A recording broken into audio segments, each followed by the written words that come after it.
linen.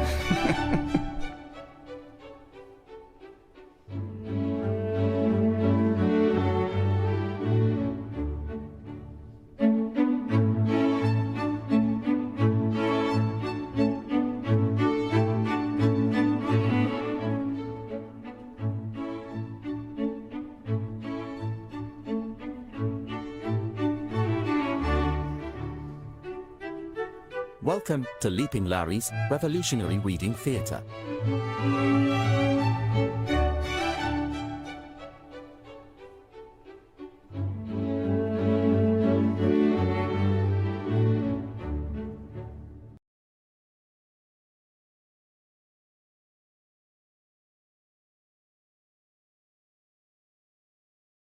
Okay, so as I say, today we are reading from the beginning of George Jackson, Blood in My Eye. Now I know, as well, just before we get going, someone did redeem the piano, but you're gonna have to wait. We'll practice piano as soon as, look, there's a little sleeping buggy in the chair I use for practicing. So once she's done her nap, I feel real mean if I kicked her out. Look at her.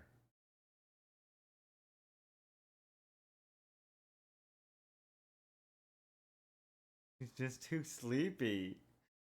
When she's all done napping, then we'll do piano practice.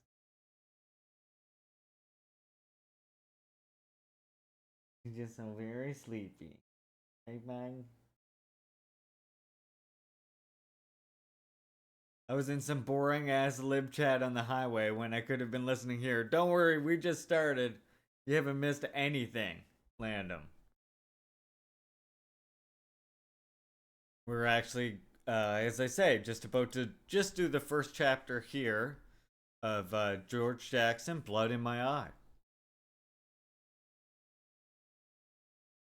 My dear only surviving son, I went to Mount Vernon August 7th, 1971, to visit the gravesite of my heart, your keepers murdered in cold disregard for life. His grave was supposed to be behind your grandfather's and grandmother's, but I couldn't find it. There was no marker, just mowed grass. The story of her past. I sent the keeper a blank check for the headstone and 2 extra sites. Blood in My Eye. American justice for their freedom to prey on the world's people, whatever the cost in blood.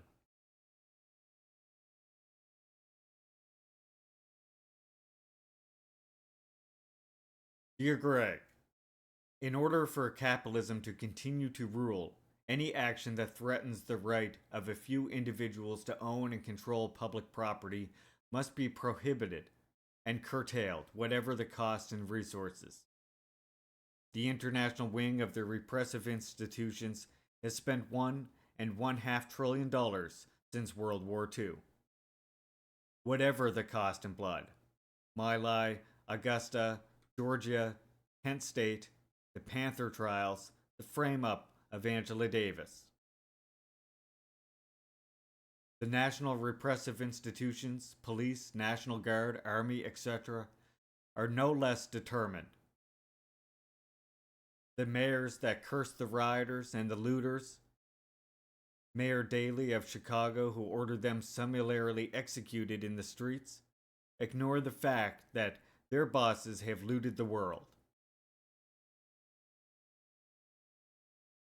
I refuse to make any argument with statistics compiled by the institutions and associations that I indict. Yet it is true that even official figures prove the case against capitalism. The Federal Bureau of Investigation compiles and indexes almost all information on crime in the United States.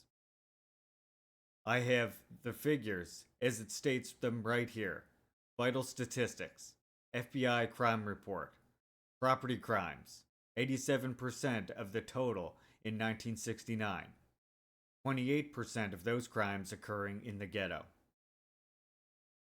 Since 1960, The number of men and women prisoners in state and federal penitentiaries has fluctuated slightly, around the 250,000 mark. These statistics conceal the living reality. This is my 11th year of being shoveled into every major prison in the most populous state in the nation, and the largest prison system in the world.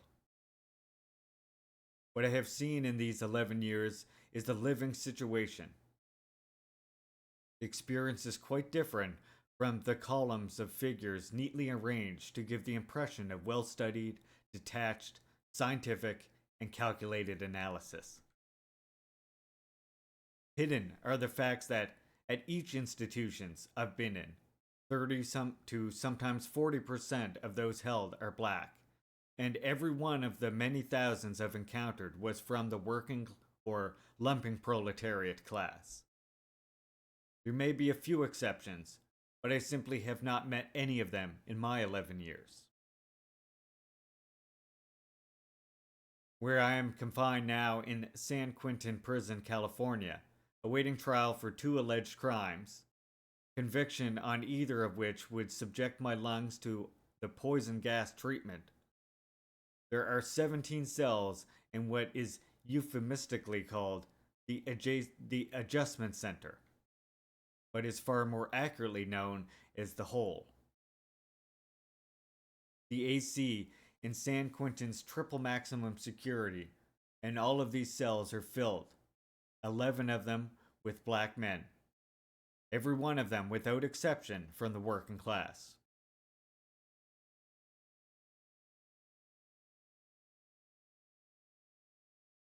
I've been arrested, interrogated, or investigated more times than I can care to count. I've learned 10 times more about the process than the most expert single groups of inquisitors. From the first moment I'm brought into this scenario, I attempt to establish control over the exchanges that will take place between myself and my captors. Depending on the situation, one learns to feign either indignation, surprise, idiocy, or fear. At times, the peasant philosopher face will work. I don't think I am an exception at all, as most blacks learn by age 15 how to handle the cretins who hire out as guns for the privileged. There is only one type of inquisitional situation that I personally cannot control: the sessions that begin with violence. In those cases, guile fails, and blacks learn to fight multiple opponents while handcuffed, or at least learn how to protect their groin area. I simply have never managed to develop a technique against 9 armed men who are fascinated with damaging my private parts, but I'm still learning.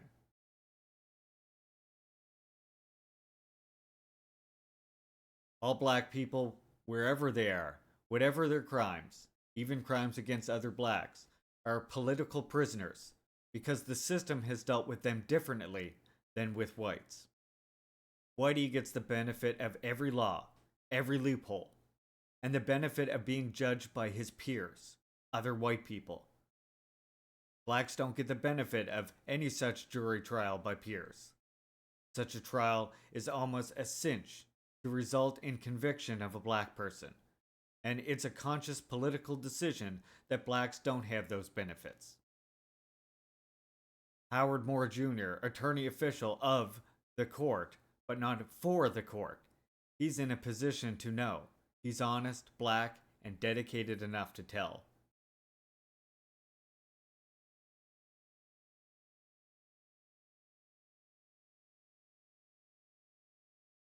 The purpose of the chief repressive institutions within the totalitarian capitalist state is clearly to discourage and prohibit certain activity. And their prohibitions are aimed at very distinctly defined sectors of the class and race sensitized society. The ultimate expression of law is not order, it's prison. There are hundreds upon hundreds of prisons, and thousands upon thousands of laws. Yet there is no social order, no social peace. Anglo-Saxon bourgeois law is tied firmly into economics. One can even pick that out of those vital statistics. Bourgeois law protects property relations and not social relationships. The cultural traits of capitalist society that also tend to check activity, individualism, artificial politeness juxtapositioned to an aloof rudeness, the rush to learn how to instead of what is, are secondary, really, and intended for those mild cases and groups that require preventative measures only. The law and everything that interlocks with it was constructed for poor, desperate people like me. Jonathan, my younger brother, understood this point perfectly. The purport of the raid on the Marin County Courthouse was more significant by far than its calculable effects. I knew him well, since he was and still is my alter ego. He went to liberate and to educate with aggressive and free action. He knew that he was preceded in liberating, there would be more action. He wasn't a speechmaker, and neither am I. Escape from the myth, the hoax, by moving people into action against the terror of the state. Counterterrorism is the real significance of the August 7th affair. To Jonathan, the striking exposure was audacity, audacity, and more audacity. Theory and practice, strategy and tactics were based in his mind on actual confrontation within this particular historical development. He must have calculated that Foco Army activity that was hidden and nameless, operating where the objective conditions for revolution already existed and had existed for a dozen decades. Talk about that all the time on here. Would survive and grow if, at the same time, the Black Panther political apparatus continued to develop its autonomous infrastructure. Proof of his theory was built right into the action. 5 desperate men were offered arms as a means to freedom. 3 took them. Proof of the role of law within the totalitarian authoritarian relationship was also built into action.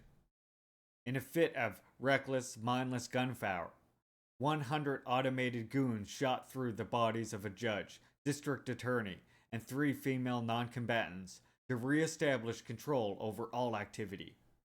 To prevent certain actions, no cost in blood is too high. It would seem that so much free fire would be difficult to explain, but it is not. Freedoms are invariably being protected with this gunfire. Freedom must then be interpreted 1,000 separate ways, but it actually comes down to freedom for a few families and their friends. Freedom to prey upon the world. Acceptance of enslavement is deeply buried in the pathogenic character types of capitalism.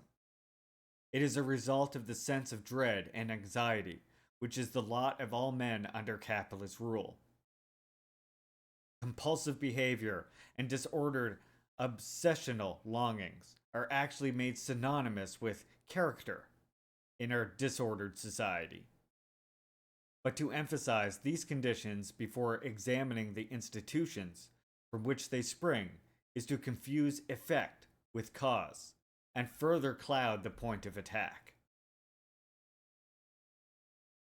So far, cultural analysis has established that the psychosis is so ingrained, the institution so centralized, that what is needed is total revolution.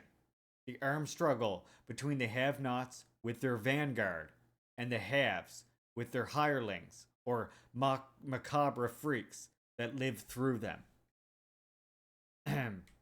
We know a couple of them, don't we, now? Those macabre freaks, that is. Civil war between at least two sections of the population is the only purgative. Total revolution must be aimed at the purposeful and resolute destruction, absolute destruction of the state and all present institutions. The destruction carried out by the so called psychopaths, the outsider, whose only remedy is destruction of the system. This organized massive violence directed at the source of thought control is the only realistic therapy. And remember, that does not contradict our position or the position that he just said earlier about the vanguard, right? As we know, the first step into actually setting up a state that is aimed against the oppressors is to first smash the oppressor's state. Which is why Engels makes the point that he does in On Authority. About why do the anarchists cry, why do these anarchists responding to Bakunin, why do they cry out against all authority instead of the political authority of the existing state? Specifically, that is. And in order to do that, we're going to need leadership, right? We're going to need advanced sections. And in the West here, we know that those advanced sections are going to come from colonized people, native people, from black people. Right? And like to deny that, to me, to deny that fact, that to deny like Vanguard and stuff is exactly to like deny that very thing. So in some instances in the West, it does sometimes get into unfortunately into the fields of like of like white saviorism, right? And again, not all. And many anarchists or comrades work with many anarchists, but anarchism, especially springing forth from Bakunin's theories and Proudhon specifically, fall for this mistake, as we know. We've read the works ourselves, and we can read more on stream eventually, just so we can further understand the issues that I'm talking about, right? Analysis of the oppressed mentality and the psychopathic personality that accrue from contact with the prevarications of American culture must be carefully integrated with the analysis of the source. Simple interpretation of effects tends to calcify. It certainly promotes defeatism. Hey mama, welcome in. Action makes the front.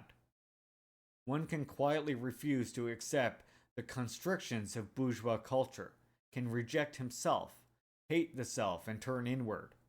By so doing, he accomplishes a form of individual revolt. But here again, we find another unconscious manifestation of the thing we hate, individualism.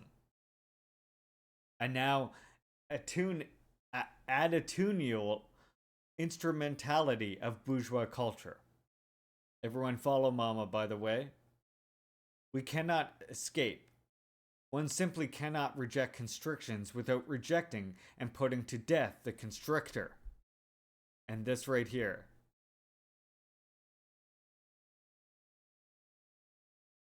I mean, like I say, there's nothing wrong with I say all the time, I work with anarchists constantly, and we, of course, should always try to work on short-term goals and stuff. We need to understand where we each stand on long-term goals and what they actually mean, right? And this is the big point of departure for us, is not necessarily in understanding of authority, but rather in this definition of it itself. Whereas like communists sort of tend to say, when we do revolution against the oppressors, right? When we make a revolution against the oppressors and we fight against them and we prevent the fascists from having newspapers and we prevent the fascists from having farms and stuff like this, you can say you can say that what we're doing is counter authority. We're doing anti authority. That's fine. You can define that as that yourself if you want, right? But the problem is, just like what George Jackson is saying here, you cannot escape the existing definitions, the existing constrictions. You have to put to death those constrictions. And for us, what that constriction is the definition of authority itself, right? And societies as a whole have a understanding of authority. And so when we do our revolution, and when we're waging our revolution, and the fascists are being left out of like our democracy and things like this, and we're fighting against counter-revolutionary elements and stuff, those elements, those enemies, are going to be saying that we're using authority. Whether or not you call it that anti-authority until you're blue in the face is irrelevant, because the constrictions have already been set up in the capitalist society that we live in today. You see? So there will always, no matter what you try to do, there will always be huge amounts of people who still abide by that classical, even a worse definition than even Marxists use or whatever, right? That still abide by this liberal definition of authority. And so you always have to basically reckon with that fact. You have to recognize that you're always going to have you're always going to have people who are defining things by the existing definitions. And the only thing that we can do in order to have the necessary, for lack of a better word, the necessary authority in order to redefine things like authority itself, guess what? You need ideological influence. Right? So, and in order to have the ideological influence, you need to get rid of the authority of the bourgeoisie. And you need to be able to prevent counter-revolutionary elements from implementing their own education and like disrupting this. Right?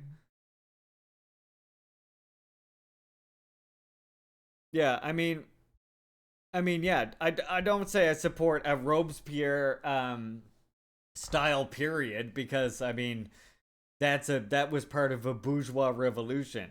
Um, Now, that's not to say that of course are going to be things are let's like to quote Marx, right? To quote Marx, we make no excuses for the terror. However, I do think more often than not, violent revolution is properly framed, right? Because they always sort of like make it out to be like, oh well, the revolutionaries were the source of the violence. But in at the end of the day, really, if you look at any revolution, the violence always instigated by the rulers, right? Always instigated by the existing state in response to people peacefully like demonstrating for an end to genocide or so on and so forth. And then it becomes more and more the fascism becomes more and more bare, and people more and more organize against it. I've got some literature in my car that will sense. change your whole way of Oh, thinking. hey, look at that. Oh, hey, look at that. Yeah. I hope that makes sense. But yeah, this part right here, we cannot escape. One simply cannot reject constrictions without rejecting and putting to death the constrictor. And this goes for the state as well. We cannot get rid of there's no way to get rid of the state as a whole without first getting away with the thing that gives rise to the state, which is of course class cleavages.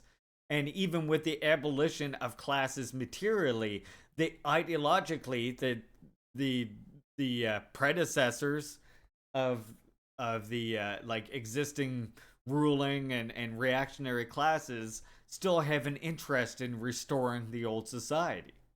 And so that's why it becomes a revolutionary period that lasts for many generations, right? You have to think of socialism not as post-revolution. You have to think of socialism as inter-revolution. So when people say revolution's not a dinner party, well, okay, so apply that logic to China, DPRK, Cuba, Vietnam, etc. Apply that logic to those places because that's what those places are. So when you say they're not a dinner party, but then you turn around and act like these places need to be perfect to be supported, it's ridiculous. Or thinking like you have to thinking that you have to legitimate your support for them by parroting something that you see in mainstream media or parrot some sort of like attack that is common against them. Like DPRK, whatever, right? Having a psychotic dictator or something like this. When I think if you look at the evidence of the way DPRK behaves outwardly and inwardly, you realize that the evidence of them having this psychotic dictator compared to the way the US, Israel, etc. behaves, I think is fucking, you're lying to yourself, right? Anyway. So we cannot escape. One simply cannot reject constrictions without rejecting and putting to death the constrictor. An armed attacker cannot be ignored. Gandhi and the gurus were all abject fools. I would certainly be dead if, when critical flashpoints matured, I hadn't backed my rejection with blows. I would hate to have been a Vietnamese in my lie without arms.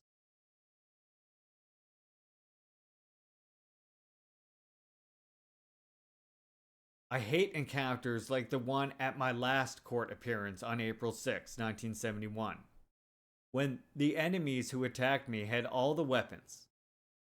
I would hate to run into freaks who have Mike Hammer, J. Edgar Hoover complexes without being armed. My pledge is to arms. My enemies are institutions and any men with vested interest in them, even if that interest is only a wage. If revolution means civil war, I accept, and the sooner begun, the sooner done. I don't think the enemy can be identified any more carefully than this. Further identification must be made in the process. I feel elated that my brother died with 2 guns in hand. I'm going to miss him and all the others, though death in our situation is only a release. I miss people intensely. I miss him intensely. But he and the others who sought freedom died at the throat of the principal repressive institution of the empire.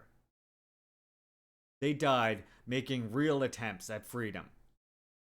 I paraphrase Castro on trial after Moncada.